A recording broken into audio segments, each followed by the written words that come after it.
another large gathering in Louisville over the weekend, this time along River Road. Louisville police dispersed hundreds of people at a pop-up party they say was operating without the necessary permits. Madison Elliott is live there tonight. Madison, tell us all about it. Police tell us that they had a lot of people here at Stella's venue. We're right near the Big Four Bridge, and they observed hundreds of people both inside and outside of this business, and that's when they stepped in on Saturday night.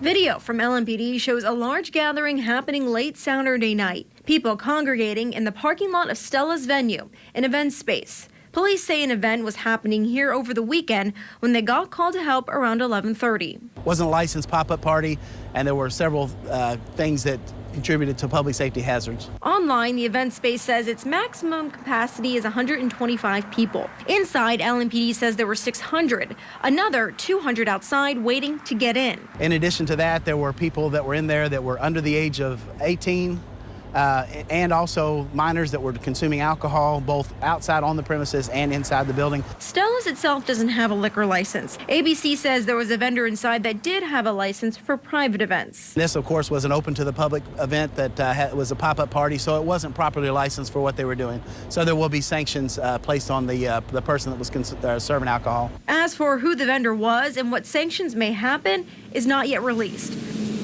But police dispersed the crowd quickly. So we had a lot of officers show up for multiple reasons, right? We want to ensure everyone there is safe. I want to ensure the officers are safe. We had to shut down traffic because there's a large group, a lot of cars. I want to get them out in a safe manner. The main thing is we just have to communicate effectively with them. This comes on the heels of stepped-up patrols in the Highlands after issues of large crowds gathering in recent weeks on Bardstown Road. Mayor Craig Greenberg says the city is focused on having a safe summer. And we know that means ABC and LMPD have to work closely together. They have to be proactive. They have to be swift. We did reach out to Stella's venue as well for comment, but we have not yet heard back. Now, this location has been a few different businesses in the last few years. In 2021, this was the site of Vibes Restaurant and Ultra Lounge, where 2 people were shot, one fatally during a Derby Eve gala that was under different ownership. Reporting live, Madison Elliott, WLKY News.